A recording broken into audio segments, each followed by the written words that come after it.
کوئی شو میں موٹا آرو نظر کیوں نہیں آ رہا؟ میرا خیال ہے یہ کوئی سیکرٹ نہیں ہے. آغا صاحب جا چکے ہیں. آغا ماجد صاحب ہمارا شو چھوڑ کر اپنی مرضی سے تشریف لے گئے ہیں. یہ ان کا اپنا فیصلہ تھا اور یہ ان کا حق ہے. کوئی بھی آرٹسٹ جو جانا چاہے, لیکن جب تک ہمارے ساتھ رہے وہ انہوں نے بہت اچھا پرفارم کیا.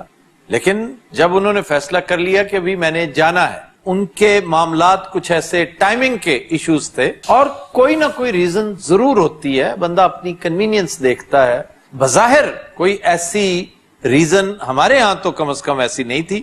اب ان کے دل میں کیا تھا, وہ کیا سوچ کے کس وجہ سے تشریف لے گئے. لیکن یہ کہ میں آنیسٹلی کہتا ہوں کہ میں انہیں بیسٹ آف لک کہتا ہوں. وہ جہاں جائیں اچھا ہی کریں گے. ایکٹر بہت اچھے ہیں وہ, لیکن کامیڈی محض ایکٹنگ سے نہیں ہوتی. ایک سے ایک بڑا ایکٹر کامیڈی کرنے کی ناکام کوشش کرتا کئی مرتبہ پکڑا گیا.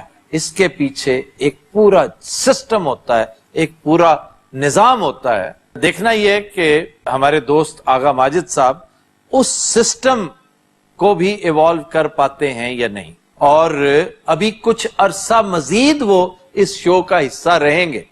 یہ بہت کم لوگوں کو پتا ہے کہ تقریباً 32 ایپیسوڈز ہم کینیڈا سے تیار کر کے لائے اور ہر ایپیسوڈ میں آڑو گرنیٹ صاحب موجود ہیں. تو ان کی محض یاد ہی ہمارے ساتھ نہیں رہے گی, ان کا کام بھی ان کی یاد مزید دلاتا رہے گا. سوال دو ہیں. ایک یہ کہ ان کا کریٹ کیا ہوا خلا پورا ہو جائے گا. بھئی اگر تو آپ ان کے وجود کی بات کرتے ہیں, ان کے حجم کی بات کرتے ہیں, تو وہ تو ایک بہت بڑا خلا ہے, وہ تو شاید جلدی اور نہ ہو سکے.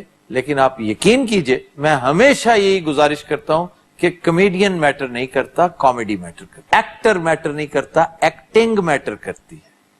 تو ہمارے ہاں جو کموڈٹی ڈسکاؤنٹ پہ ہے وہ ایکٹنگ ہے.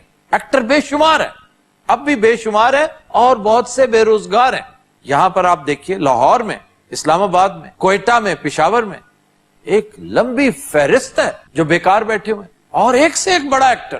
امان اللہ پہ برا حال تھا. امان اللہ سے بڑا کمیڈین کون ہو سکتا ہے جو اس دھرتی نے پیدا کیا ہو؟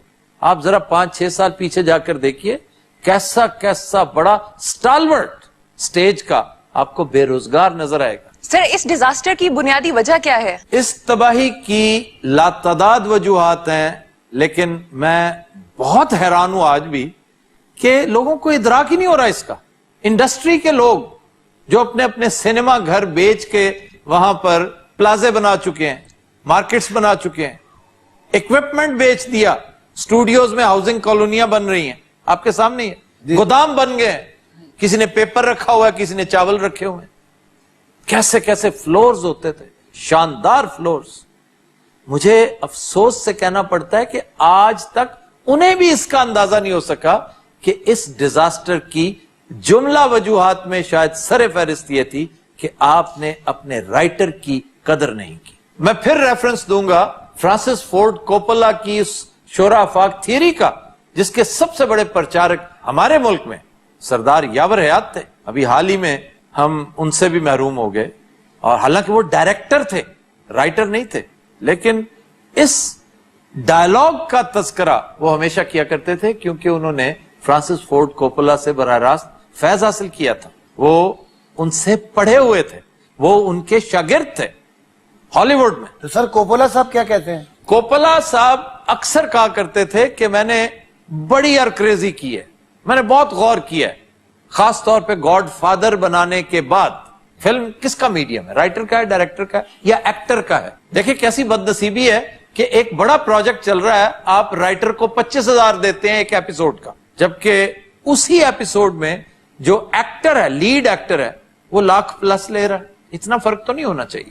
تو وہ کہا کرتے تھے کہ میں نے بہت غور و فکر کے بعد یہ نتیجہ اخذ کیا ہے کہ ہر بڑی فلم کے پیچھے بنیادی رول اس کے رائٹر کا ہے. اصل ڈائریکٹر فلم کا ہوتا ہی اس کا رائٹر ہے. اور یہ بات وی شانتارام سے بھی منسوب ہے. اس طرح کی باتیں انہوں نے بھی اپنے ڈائلاگز میں کہہ رکھی ہیں. اب ہمارے ہاں دیکھیں کامیڈی اب صرف ننے کی پرفارمنس الف نون کے پیچھے نہیں تھی, اس کے پیچھے کمال احمد رضوی کا سکرپٹ تھا. اسماعیل تارا آج بھی موجود ہے.